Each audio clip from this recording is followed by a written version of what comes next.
ต่อจากนี้ไปเป็นรายการพุทธานุภาพดำเนินรายการโดยพระธรรมกิติเมธีผู้ช่วยเจ้าวาดวัดราชาธิวาสวรวิหาร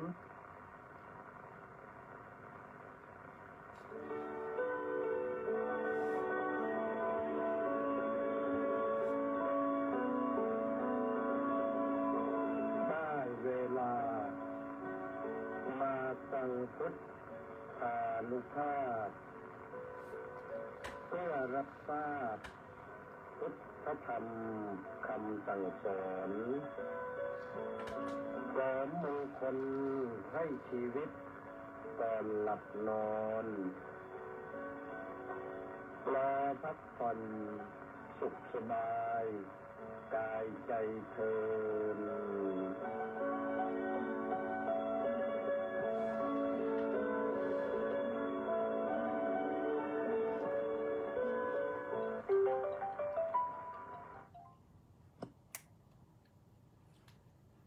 อะระหัง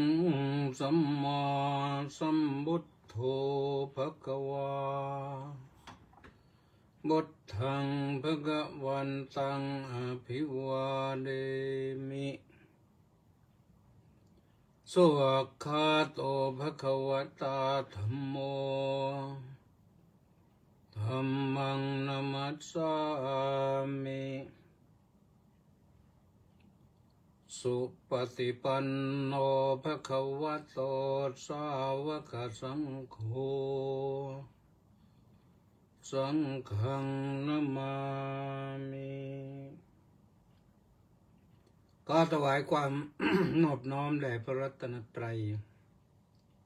ขอคารวะพระเถรานุเถระเจริญสุขสวัสดีท่านสาธุชนผู้ฟังทุกท่านผู้ชมทุกคนวันพุธที่27สิงหาคมพศ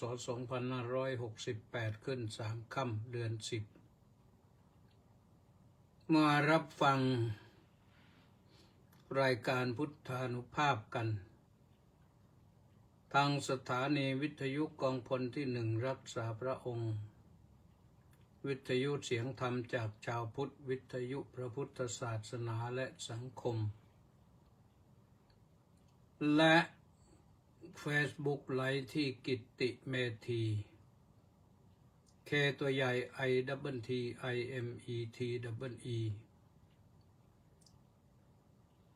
พิมพ์เข้ามาได้แชทเข้ามาได้ก็มีให้ฟังกันท่านที่เข้ามาแล้วก็อย่าลืมแชร์ให้เพื่อนพ้องน้องพี่ได้ฟังด้วยแชร์ตั้งแต่ต้นก็ดีแล้วก็บอกกันไปให้ไกลๆไปหลายๆท่านนะวันนี้ก็ต้องขออนุโมทนากับคุณโยมนางสาวโสภาชนะศรีอีกครั้งหนึ่งวันที่23ร่วมกองบุญหนุนกองธรรมมา50 บาทอนุโมทนาสาธุและคุณโยมนางจิราพรบุญมาก็ร่วมกองบุญหนุนกองธรรมมาวันนี้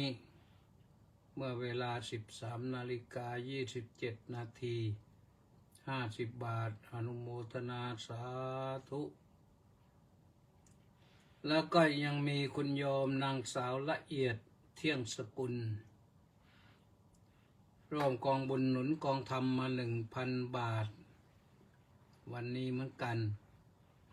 โอนมาเมื่อเวลา 14:41 นาทีขออนุโมทนาบุญกับทุกท่านนอกจากนั้นก็อนุโมทนากับม็อกโคนาและ FC 692 คนออนไลน์เข้ามารอฟังรายการอนุโมทนาสาธุนะเอาละท่านสาธุชนทั้งหลายสถานการณ์บ้านเมืองเป็นยังไงบ้างคาจิกิไปถึงไหนแล้ววันนี้มาถึงวัดราชาธิวาสวิหารหน่อยหนึ่งปอกแป๊ก แป๊กมาผลนะแต่ไม่มากนิดเดียว เอากันพอชุ่มไม่มากไม่มายอันนี้ก็เป็นผลปลายยังเผื่อแผ่มาถึงวัดราชาธิวาสวิหารส่วนญาติโยมนั้นตรงไหนถูกหนักบ้างเบาบ้างรายงานมาบ้างก็ได้นะเพื่อให้ผู้อื่นได้รับรู้รับทราบบ้างเอาละท่านสาธุชนทั้งหลายวันนี้ก็มีข้อคิดธรรมะวันนี้ธรรมะลึกๆหน่อยนะเรื่องวิปัสสนาญาณ9วิปัสสนาญาณแปลว่าญาณคือปัญญาอย่างรู้อย่างเห็นสังขารอย่างรู้อย่างเห็นสังขารนี่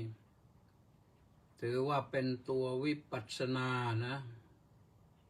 พิจารณาเป็นตัววิปัสสนาวิปัสสนานั้นสูงกว่าสมถะภาวนาวิปัสสนาภาวนาสมถะนั่นคือเรื่องทำใจให้สงบจากกิเลสสงบจากนิวรณ์ก็มี1กามฉันทะก็เรื่องของความรักความใคร่ความยินดีความพอใจความเพลิดเพลินในสิ่งที่คิดว่ามันดีคิดว่าน่าพอใจพยาบาทคือความอาฆาตเกลียดแค้นขุ่นเคืองขัดข้องใจเกิดจากความขัดข้องใจหงุดหงิดใจแล้วเกิดความโกรธเกิดความพยาบาทขึ้นมาอาฆาตเกลียดแค้นขึ้นมานั่นก็เป็นนิวรณ์ตัวหนึ่งที่ทำให้จิตไม่สงบถีนมิทธะความง่วงเหงาความซึมเศร้าง่วงนี่มันก็ทำให้เราทำอะไรไม่ได้นะมันง่วงนี่วันนี้อาตมาภาพเองก็ง่วงตอนเช้าทำวัดเสร็จแล้ว ก็ง่วงแต่กลางคืนนี่ก็หลับน้อยนะหลับน้อยก็เลยง่วงกลางวันก็เอาแหละอยากจะนอนก็ให้นอนเสียก็เหงาแล้วตื่นขึ้นมานี่ถ้าไม่ล้างหน้าไม่อาบน้ำมันก็ซึมเศร้า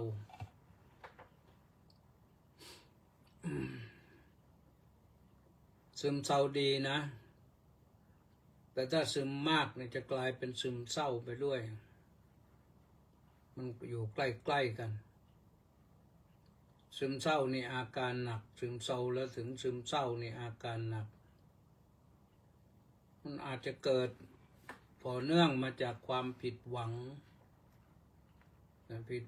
รักผิดหวังสิ่งที่ชอบใจพอใจมาเกิดซึมเศร้าขึ้นมามันอาการของจิตเพราะฉะนั้นต้องระมัดระวังถ้าซึมเศร้ามากๆนี่อาจจะกลับยากคิดแต่เรื่องร้ายๆให้ตัวเองทั้งนั้นน่ะ อุทธัจจะกุกุจจะเป็นชื่อยะฟังยากหน่อยพูดกล่าวถึงยากหน่อยแต่ความคำแปลก็คือความฟุ้งซ่านรำคาญฟุ้งซ่านเรื่องโน้นเรื่องนี้จิตไม่สงบได้จิตสงบไม่ได้แล้วก็เกิดความรำคาญขึ้นมาไม่รู้จะรำคาญใครก็ไปรำคาญตัวเอง โทษตัวเองไม่ดีอย่างนั้นไม่ดีอย่างนี้สารพัดนะบางคนโทษจนอยู่บ้านไม่ได้เดินเพ้อไปอันตรายนะอันตรายสมัยนี้รถยนต์มันเดินมันวิ่งไปมากเลยบางทีมันวิ่งเร็วเขาไม่ได้ระมัดระวังจนคล้อมเข้าไปอันตรายแก่ชีวิตได้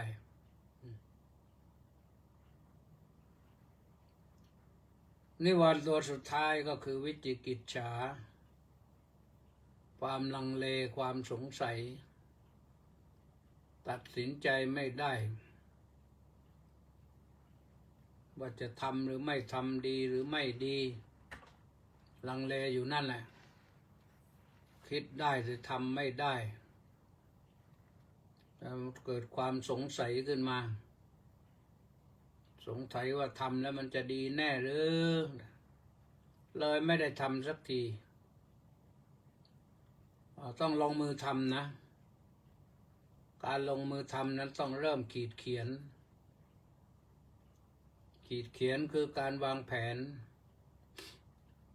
เช่นวางแผนว่าทำอันนี้ต้องทำอย่างนี้อย่างนี้มีวิธีการอย่างนี้อย่างนี้มีเป้าหมายในการทำอย่างนี้อย่างนี้ว่าไปได้ครบ10 ปีเราจะได้อะไรขึ้นมา20 ปีจะได้อะไรขึ้นมานี่เหมือนที่เขาวางแผนเนี่ยเดี๋ยวนี้ก็วางแผนครอบครัวนี่วางแผนให้มีลูกน้อยก็เอาไม่กี่ปีได้ผลเลยจนเดี๋ยวนี้คนไทยไม่เกิดแล้วมีแต่คนแก่ไป30%แล้วเดี๋ยวนี้ต่อไปเด็กก็ทำงานบริการคนแก่ไม่ค่อยทันหนักไปหนักที่เด็กเดี๋ยวนี้เกิดเด็กมันโอ้ยไม่ไหวแล้วไม่เอาแล้วเอาตัวเองดีกว่าทีนี้แหละยุ่งนะครับอย่างคนแก่ที่มีลูกน้อยไปทำงานไปไกลบ้านไกลเมืองจะอยู่ดูแลก็ไม่ได้ก็ต้องไปทำไกลเอาต้องทิ้งพ่อทิ้งแม่ทิ้งญาติไปก็อ้างว้างว้าเหวทีนี้เกิดความอ้างว้างว้าเหวอีกก็ยุ่งอีกนะอันนี้ทั้ง5เนี่ยกามฉันทะพยาบาทถีนมิทธะอุทธัจจะกุกุจจะวิจิกิจฉานี่มันเป็นอุปสรรคไม่ให้จิตเราเป็นสมาธินี่ว่าด้วยเรื่องสมาธิภาวนาต้องละสิ่งทั้ง5นี้ให้ได้ไม่ใช่ว่าละอย่างใดอย่างหนึ่งนะต้องละทั้ง5นะให้หมดไปแล้วจิตใจของเราก็จะสงบไม่วุ่นวายจิตใจเราจะสุขสบายโดยเฉพาะผู้สูงวัยคนที่เคยอยู่กับลูกกับหลานพอลูกหลานห่างไกลก็เหงาต้องมีงานทำนะต้องมีงานทำไม่รู้แหละทำอะไรก็ทำไปงานบ้านงานเรือนงานสังคมต้องออกไปเรื่อยงานวัดงานวางานสังคมใกล้ๆสังคมไกลๆก็ว่าไปเท่าที่ไปได้ช่วยกันได้ทำให้เราไม่เหงาแต่ถ้าไปวัดไปวานเจริญสมาธิภาวนาก็ทำให้จิตสงบได้พบความสุขสงบแล้วก็ไม่พอต้องเจริญวิปัสสนาวันนี้พาเข้ามาสู่งานวิปัสสนาบ้างว่าถึงเรื่องวิปัสสนาญาณ9เอาข้อที่1ไปก่อนก็แล้วกันนี้ที่ว่านี้พระพุทธเจ้าทรงแสดงไว้ให้เรารู้ว่าถ้าเราจะ ใช้ชีวิตให้มีความสุขนั้นต้องไปทางนี้นะต้องไปทางนี้ อันดับแรกก็คืออุทยพยานุปัสสนาญาณญาณคืออนุปัสสนาคือตามไปดูตามไปเห็นความเกิดความเสื่อมความเกิดความเสื่อมของอะไรของสังขารคือนามและรูปของเรานี่แหละของเราเองเนี่ยนะคนที่พออยู่ห่างจากลูกแล้วพึงทราบว่าตัวเองก็เริ่มเข้าสู่วัยแก่วัยชราแล้วพอลูกห่างไปแล้วลูกไปทำมาหากินไกลก็ต้องดูตัวเราเองว่าเราจะทำอะไรได้ขนาดไหนอุทยพยะนี่ความเกิดและความเสื่อมอุทยพยานุปัสสนาญาณเนี่ยพิจารณาเห็นความเกิดและความเสื่อมแห่งสังขารคือรูปธรรมและนามธรรมเนี่ยสังขารเนี่ยที่เราเห็นได้โดยตาเนี่ยส่วนมากก็จะเป็นรูปธรรมเราดูตาเราไม่เห็นดูศีรษะเราไม่เห็นแต่เราสามารถใช้กระจกส่องได้ก็เห็นพอเอากระจกมาส่องเอาเห็นว่าเอาศีรษะเราก็ไม่เหมือนเดิมแล้วดีไม่ดีผมมันก็จะงอกหน้าผากมันก็จะเถิกขึ้นไปผิวหนังมันก็เสื่อมเหี่ยวนี่เป็นของรูปธรรมส่วนทุกส่วนของร่างกายมันก็ค่อยๆเสื่อมไปมันแปรปรวนไปมันไม่เหมือนเดิมอ่ะไม่เหมือนตอนเราหนุ่มๆสาวๆดูมันเต่งมันตึงมันเรียบร้อยแต่พอมาถึงวันนี้มันเสื่อมมันโทรมเป็นเรื่องธรรมดาส่วนของรูปนะรูปมันเสื่อมรูปคือร่างกายเนี่ยไม่ใช่มันเสื่อมแต่เหี่ยวอย่างเดียวมันยังปวดแข้งปวดขาอีกปวดหลังปวดเอวอีกฟันที่อยู่ในปากมันก็อยากจะหลุดออกมาใช้มันนานแล้วมันก็เสื่อมไปถึงไม่หลุดออกมามันก็เสื่อมมันสึกมันกร่อนเพราะใช้งานมันมากเราดูรูปดูที่ผมก็แปรปรวนไปแต่บางคนเนี่ยเห็นเพื่อนบางคนก็ไปเจอเข้าหรือรุ่นน้องบางทีเนี่ยอายุ40-50นี่หัวขาวโพลนแล้วเหมือนเอาสำลีไปวางไว้บนศีรษะแล้วนี่ก็มีอยู่มันก็เป็นเรื่องธรรมดาที่จะเข้าใจธรรมดามันก็เป็นได้มันเป็นเช่นนั้นเองหลวงพ่อพุทธทาสบอกว่ามันเป็นเช่นนั้นเองตะสตามันเป็นเช่นนั้นเองไปดูที่ตาเอาตาก็ฟากฟางดูอะไรก็ไม่ชัดคนที่ตาดีก็ถือว่าโชคดีบุญมาวาสนามีตาดีอยู่ได้ต่อไปไม่สั้นไม่ยาวขนาดก็พออ่านหนังสือก็ได้ดูไกลก็ได้ดูใกล้ก็ดี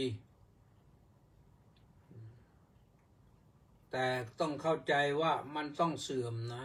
มันต้องเสื่อม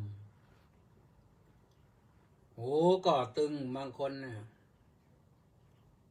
บางคนก็เป็นเรียกว่าเป็นกรรมพันธุ์เลยทีเดียวหูตึงกันทั้งแถบฟังได้ยินบ้างไม่ได้ยินบ้างนี่ลักษณะจะเป็นอย่างนี้เรื่องของความเจ็บปวดอะไรต่างๆเรื่องป่วยเรื่องไข้นี่มันก็เป็นมาให้เราเห็นให้เรารู้นะนี่แหละเรียกว่าสังขารนะที่เรียกว่าสังขารเพราะว่าเป็นรูปขึ้นมาได้เพราะมีเหตุมีปัจจัยมาปรุงแต่งมีเหตุมีปัจจัยมาปรุงแต่งเหตุทำให้เกิดขึ้นมีขึ้นเหตุทำให้เกิดขึ้นได้แต่ปัจจัยในตัวปรุงแต่งปัจจัยปรุงแต่งให้เจริญวัยปรุงแต่งให้เสื่อมบางอย่างมันปรุงอยู่เรื่อยแหละแต่มันปรุงให้เราเสื่อมไม่ใช่ปรุงให้เราเจริญถ้าใช้คำว่าเจริญเนี่ยหมายความว่าต้องไปเรื่อยๆสูงก็สูงไปเรื่อยๆสาวก็สาวไปเรื่อยๆหนุ่มไปเรื่อยๆหนุ่มมากหนุ่มน้อยสาวมากสาวน้อยก็ไปเรื่อยแต่มันไม่เป็นเช่นนั้นมันปรุงแม้แต่อาหารนี่ปรุงเราให้อยู่ได้แต่ร่างกายนี้มันก็แปรปรวนไปซึ่งเป็นเรื่องธรรมดาพระพุทธเจ้าสอนให้รู้ว่ารูปธรรมนี่มันเป็นอย่างนี้แหละส่วนนามล่ะนามคืออะไรนามก็คือสิ่งที่เรามองไม่เห็นได้ด้วยตาแต่รู้ได้ด้วยใจนามมีกี่อย่างนามมีสี่คือเวทนาก็คือความรู้สึกนึกคิดว่าสุขว่าทุกข์ว่าไม่ทุกข์ไม่สุขนี่แต่ละวันนี่ไม่รู้เราสุขกี่ครั้งเราสุขเราทุกข์กี่ครั้ง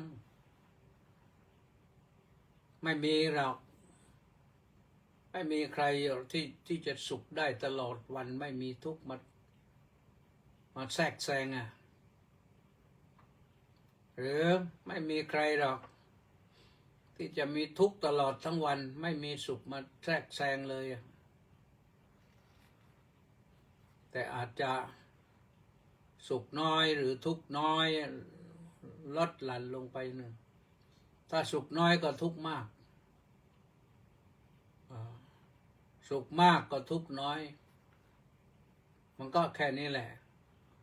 แต่เรารู้สึกนะเรามีความรู้สึกไม่ดีก็เป็นทุกข์แล้วแหละ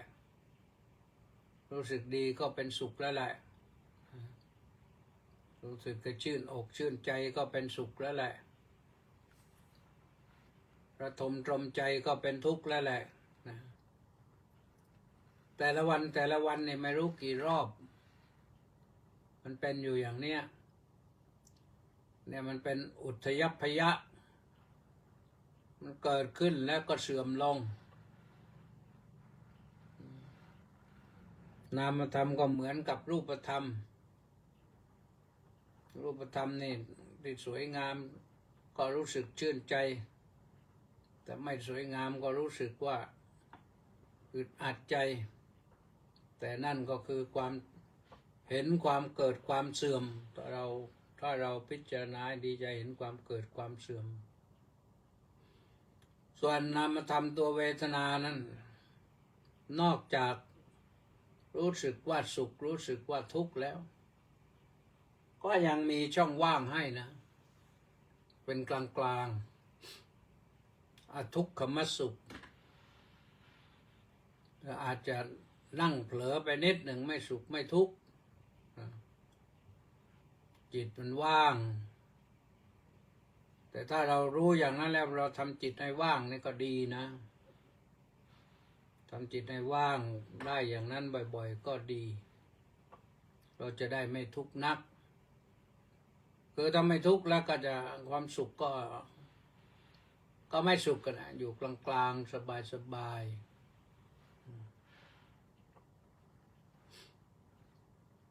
ตัวเวทนาเนี่ยความรู้สึกว่าสุขว่าทุกข์เนี่ย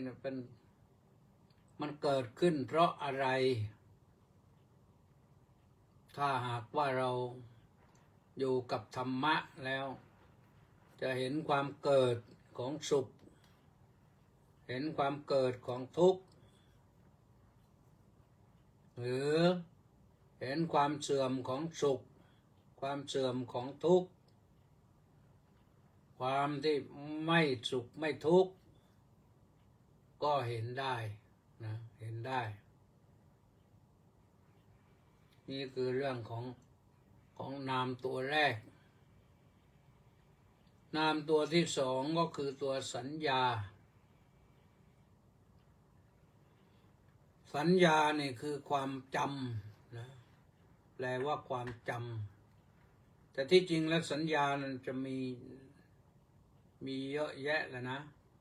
แต่ว่าเอาตัวนี้ก็แล้วกันตัวสัญญามีหลายอย่าง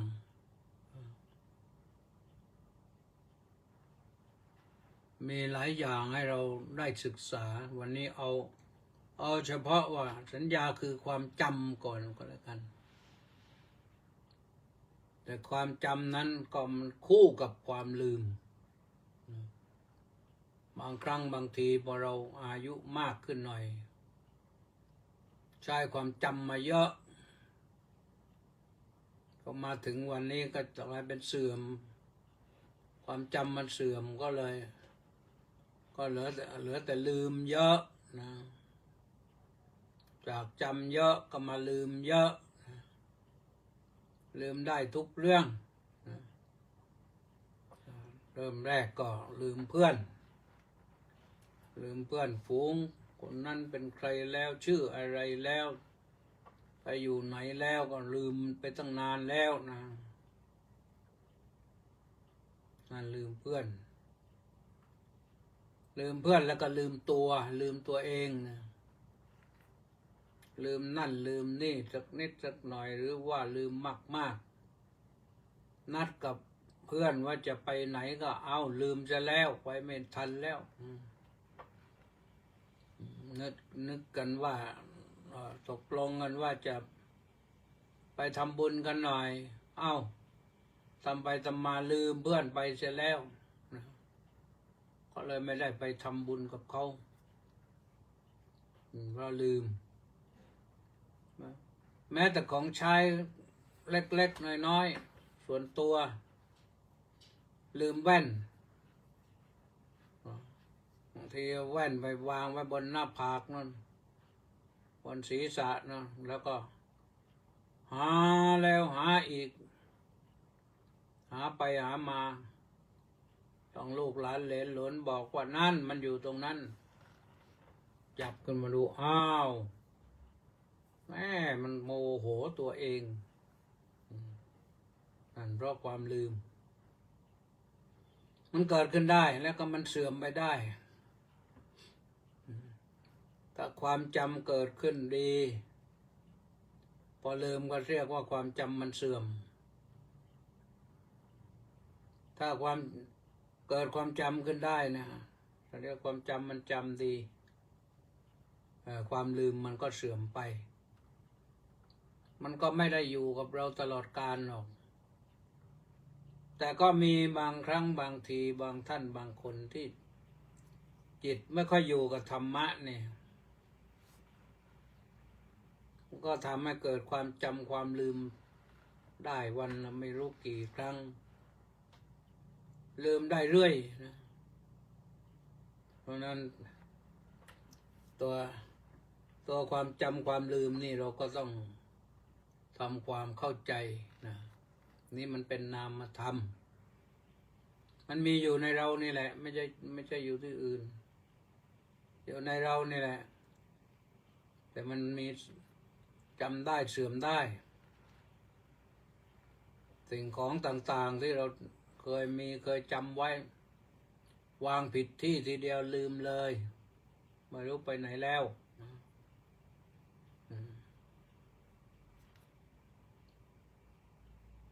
ตัวสังขาร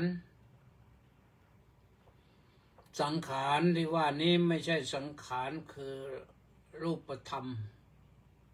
แต่สังขารที่เป็นนามธรรมคือธรรมารมณ์ที่มาปรุงแต่งจิต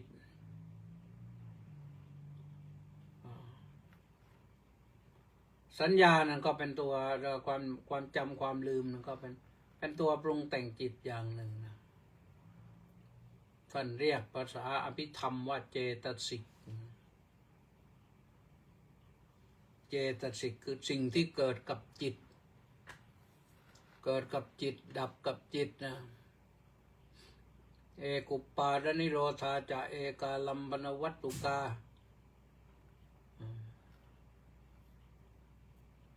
เกิดขึ้นพร้อมกันกับจิตดับพร้อมกันกับจิตเกิดดับอยู่นั่นความถี่สูงมากแต่เพราะมันเกิดดับตรงเนี้ยภาษาหนึ่งใช้คำว่าอุทยัพพยะแล้วคนที่มีวิปัสสนาญาณดีมีสติสมบูรณ์ก็ทำให้เห็นให้รู้ว่าสิ่งที่เกิดกับจิตนี่มันมีตั้งเยอะนะมีตั้ง52อย่างมีมากมายท่านศึกษาแล้วท่านรู้แล้วท่านเอามาจารณัยให้เรารู้กัน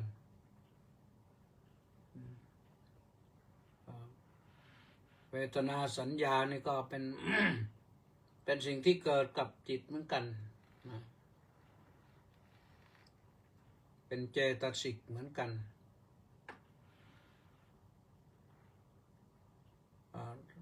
สังขารธรรมเรื่องที่เราเห็นแล้วว่าสวยว่าไม่สวยว่างามว่าไม่งามว่าดีว่าไม่ดีอะไรต่างๆนี่เราตัดสินลงไปนั่นก็เป็นเรื่องของสังขารสิ่งเหล่านั้นเรียกว่าสังขารคือมาปรุงแต่งจิตอีกส่วนหนึ่งก็คือวิญญาณ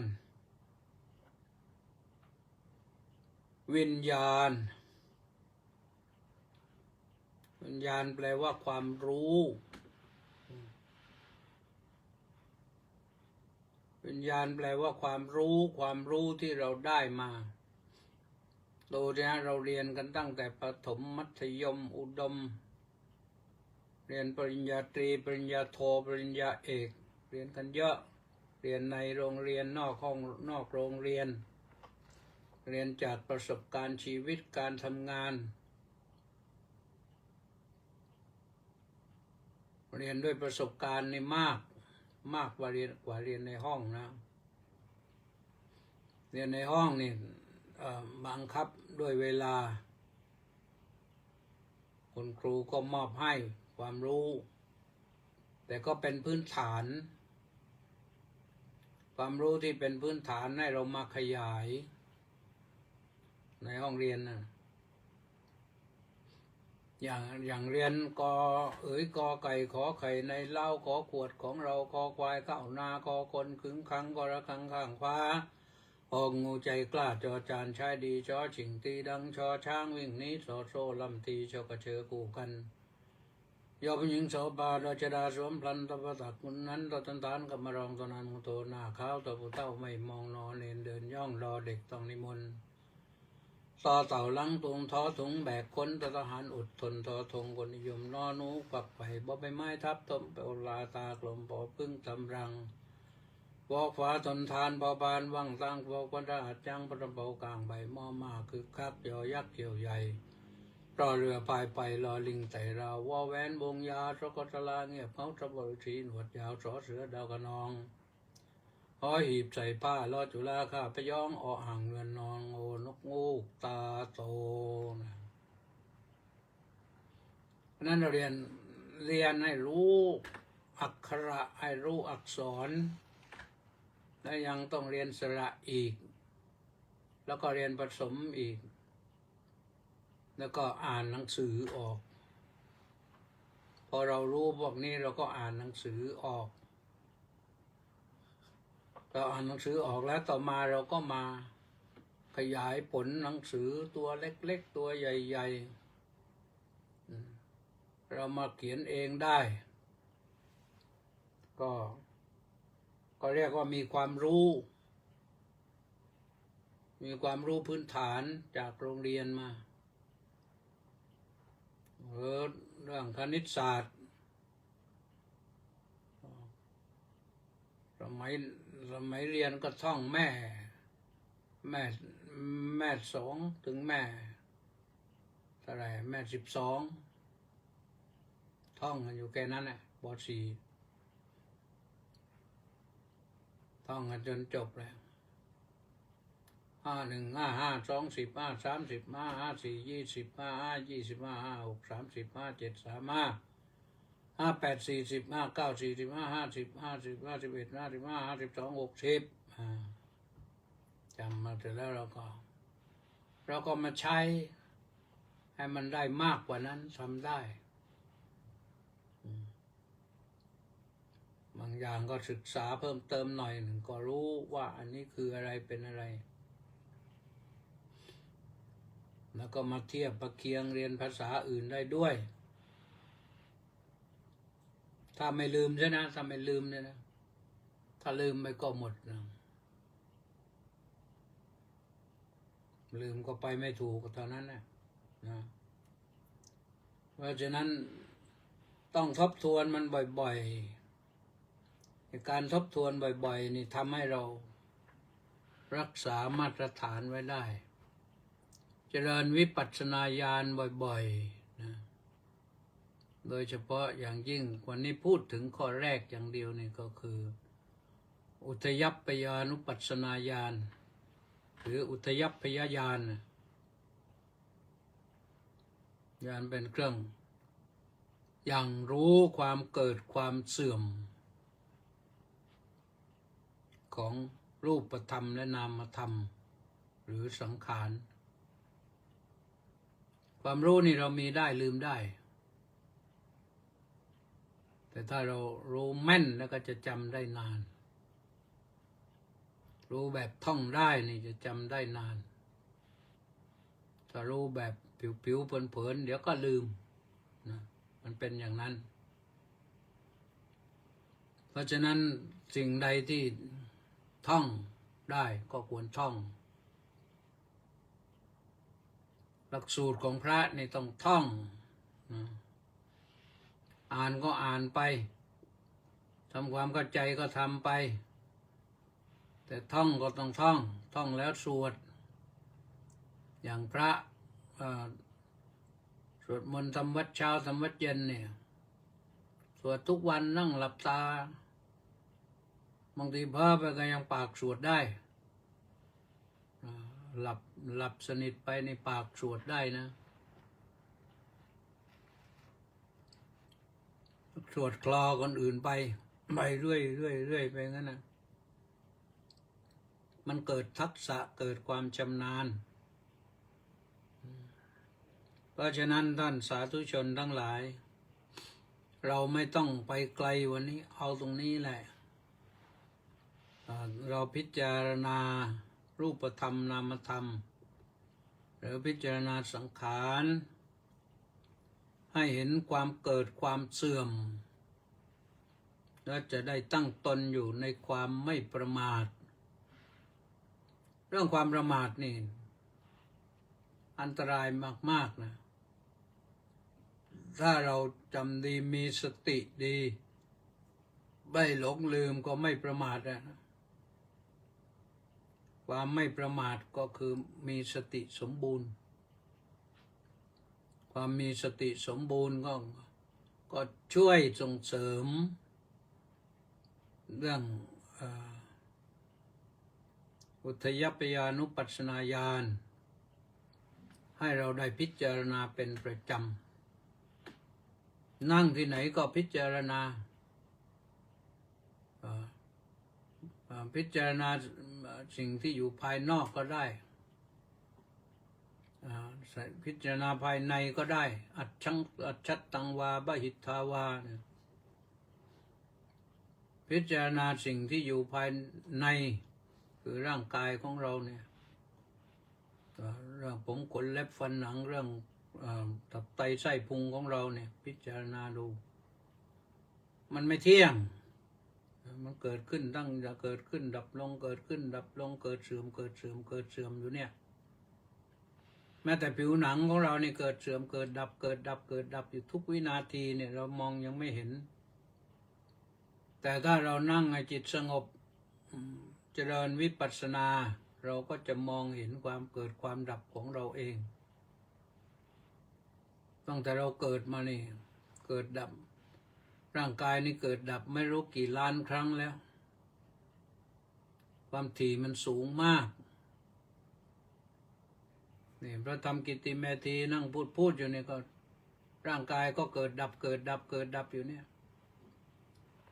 อันนี้หมายถึงความตายโดยปรมัตถ์ด้วยนะความตายโดยปรมัตถ์นั่นก็คือตายอย่างตายที่ยังไม่ตายแต่ผิวตายหนังตายอวัยวะทุกส่วนตายจากของเก่ามาสู่ของใหม่ในทางวิทยาศาสตร์นั้นเขาบอกว่าร่างกายของคนเราเนี่ย7 ปีนะร่างที่เกิดจากท้องแม่นี่ที่อูแววันนั้นน่ะพอครบ7 ปีนี่ร่างที่อูแวนั้นสลายหมดแล้วร่างที่เราใช้อยู่มันร่างใหม่แล้วนี่เป็นเรื่องของความเกิดดับเกิดเสื่อมแต่เขาพูดเป็นแท่งๆไป7 ปีครั้ง7 ปีครั้ง7 ปีครั้งนี่อาตมาภาพเองนี่อยู่ร่างที่70แล้วนะ71แล้วนี่ร่างที่71ก็ร่างที่11ร่างที่11นะไปเรื่อยๆตราบใดที่ยังอยู่ได้ก็ต้องใช้ร่างไปเรื่อยๆแต่ว่ามันไม่เหมือนเดิมอะไม่เหมือนร่างที่ออกมาจากท้องแม่ไม่เหมือนร่างที่ปีที่8ไม่เหมือนร่างปีที่15ไม่เหมือนร่างที่22มันแปรปรวนไปเรื่อยมันเปลี่ยนแปลงไปเรื่อยมันเกิดเรื่อยดับเรื่อยไม่อยู่คงที่เพราะฉะนั้นก็ทุกคนเนี่ยเราดูในร่างกายของตัวเองมันมีความเกิดดับอย่างเนี้ยถ้าไม่ดูตัวเราเองดูพระหิทธาวาก็ดูกายภายนอกก็ได้กายภายนอกก็ดูอะไรก็ได้ทั้งนั้นน่ะดูภูเขาก็ได้ดูทะเลก็ได้ดูแม่น้ำก็ได้ให้เห็นความเกิดดับหรือดูร่างกายคนอื่นก็ได้มันเกิดดับเหมือนกันเหมือนกับเรา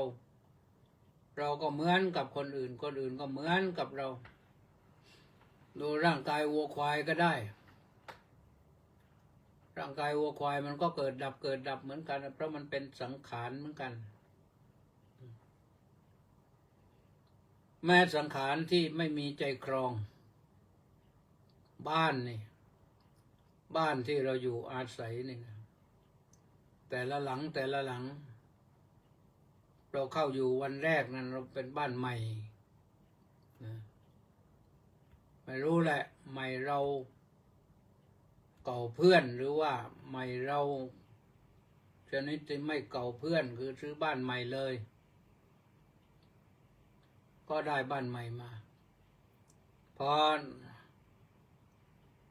อจ่ายเสร็จทำสัญญาเสร็จนั่นบ้านก็เริ่มเก่านับหนึ่งแล้ว นับหนึ่งว่ามันเก่าเหมือนกับร่างกายของเรานี่แหละพอนับหนึ่งพอออกพลุบมาจากคันมารดาก็นับหนึ่งได้แล้ว แล้วก็ไปสองสามสี่ห้าหกเจ็ดแปดเก้าสิบไปเรื่อยไม่มีถอยหลังมานับหนึ่งใหม่ไปหน้าเป็นร้อยเป็นพันเป็นหมื่นเป็นแสนเป็นล้านเพราะฉะนั้นคนแต่ละคนจะต้องอยู่กันเป็นโดยปกติก็ต้อง10,000 วัน20,000 วันไปถึง30,000 วันถ้าไปถึงขนาดนั้นก็เรียกว่าร่างเก่าแล้วเป็นเรื่องธรรมดาแต่ถ้าเราพิจารณาให้เห็นสภาพความเป็นอย่างนั้นเราก็จะไม่หลงร่างกายไม่หลงรูปไม่หลงนามไม่หลงสังขารแล้วก็ตั้งตนอยู่ในความไม่ประมาทพิจารณาร่างกายนี้เป็นประจำให้เห็นความเกิดความดับให้เห็นความเกิดขึ้นความเสื่อมไปเราก็จะได้ไม่หลงไหลยึดมั่นถือมั่นความหลงไหลแล้วก็ยึดมั่นถือมั่นเนี่ยทำให้เราเป็นทุกข์เพราะว่าเรายึดมั่นว่าจะให้เป็นอย่างนั้นให้ดำรงคงที่อยู่อย่างนั้นแต่มันเป็นไม่ได้แหวนทองก็ยังเศร้าหมองสร้อยคอทองคำก็ยังเศร้าหมองมันสึกมันกร่อนไปเหมือนกันอันนั้นเป็นสิ่งที่ทนอากาศที่สุดทองนี่แต่มันก็อยู่อย่างนั้นแหละเพราะฉะนั้นพระพุทธเจ้าสอนให้รู้จักพิจารณาเห็นความเกิดความดับเห็นความเกิดความเสื่อมเห็นแล้วก็จะได้ปล่อยวางเพราะทุกสิ่งมันเหมือนกันไม่มีสิ่งใดที่จะอยู่คงที่อยู่ยงคงกระพันได้พอเราเห็นสภาพอย่างนี้แล้วก็น้อมเข้ามาที่กายของเราให้รู้ว่ากายของเรามันมีเกิดขึ้นและมันก็เสื่อมลงถ้าหลับตาภาวนาเมื่อจิตเป็นสมาธิดีแล้วก็พิจารณาความเกิดความเสื่อมตัวนี้แหละท่านทั้งหลายก็จะทำให้เราผ่อนคลายความยึดมั่นถือมั่นเราจะพาตัวเราเองไปถึงนอนแหละสุดท้ายในสัจจานุโลมิกญาณหรืออนุโลมญาณญาณที่จะได้เห็นสังขารแล้วยอมรับสภาพธรรมที่เกิดขึ้นว่านี่มันธรรมดานะปล่อยวางไม่ทุกข์ด้วยประการฉะนี้วันนี้ว่าข้อเดียวนะตรงนี้ก็ค่อยว่าลืมบอกพรุ่งนี้ต้องงดรายการทางเฟซวันหนึ่งนะไปนครศรีธรรมราชกลับไม่ทันนะต้องงดออกอากาศไลฟ์สดวันหนึ่งวันพรุ่งนี้แต่ทางวิทยุ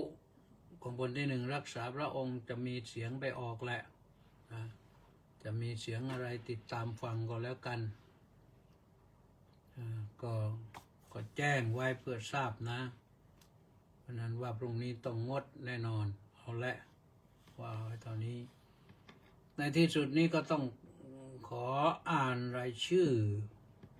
ดูว่าใครคอมเมนต์อะไรมาบ้างก็สมศรีลักษณะวิราชน้อมกราบนมัสการสาธุสาธุสาธุเจ้าค่ะสาธุแม่ชีสมใจสาธุสาธุสาธุสาธุเจ้าค่ะสาธุ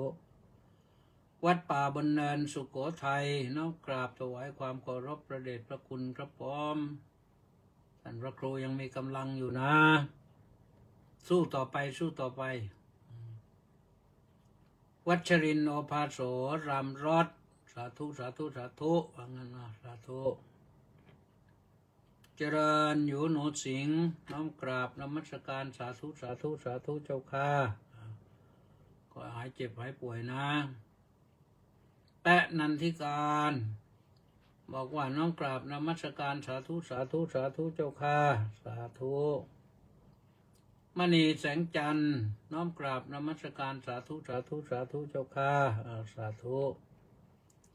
ต้าสิทธิมงคลนมัสการสาธุครับสาธุแล้วก็มีใครอีกไหมบรรเจิดพุ่มกลัดกราบนมัสการครับสาธุครับสาธุบรรเจิดบรรเจิดบรรเจิดนิวFCนะสาธุ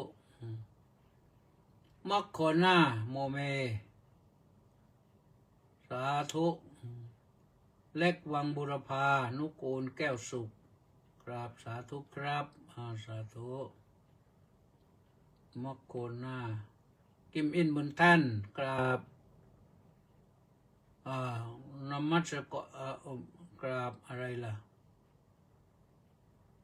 นมัสเจ้าค่ะสาธุสาธุสาธุสาธุเจ้าค่ะรีบไปโอ้นี่มกนาบอกว่ากราบนมัสการสาธุขอให้พระเดชพระคุณมีสุขภาพแข็งแรงเจ้าค่ะไม่ง่วงเหงาหาวนอนเจ้าค่ะป่านนี้ไม่ง่วงหรอกโน่นไปง่วงตอน9 โมงนนธนสรคุ้มจอหอสาธุสาธุสาธุว่างั้นสาธุพี่แจงลีอารีวงศ์มรณนาสาธุค่ะสาธุสริตพงษ์แทสะบำรุงสาธุครับพระอาจารย์สุขภาพพลานามัยสมบูรณ์ดีนะสาธุแล้วก็แก้โสนี่นครสวรรค์ผล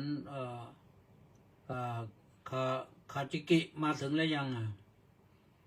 กราบนมัสการเจ้าข้าสาธุสาธุสาธุสาธุ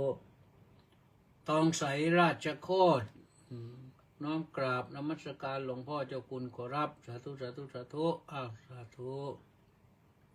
ไปศาลรัตนวงศ์กุลก็กราบนมัสการครับสาธุแล้วก็ชูชาติซึ่งจิตเจริญกราบนมัสการท่านเจ้าคุณอาจารย์ด้วยความเคารพอย่างสูงสาธุ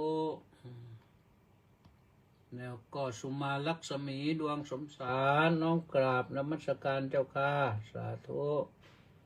กฤษไกรดิษกราบนมัสการท่านเจ้าคุณสาธุสาธุครับสาธุมีอีกไหมสุดท้ายกฤษไกรดิษนะก็พอดีแหละนะอ่านมาก็ถึงช่วงหมดเวลาเท่านี้ในที่สุดนี้ก็ขออนุโมทนาบุญกับทุกท่านนะขออนุโมทนาบุญกับทุกท่านขอความสุขความสวัสดีความเจริญในธรรมของพระสัมมาสัมพุทธเจ้าจงบังเกิดมีแก่ทุกท่านสัพพพุทธานุภาเวนะสัพพธัมมานุภาเวนะ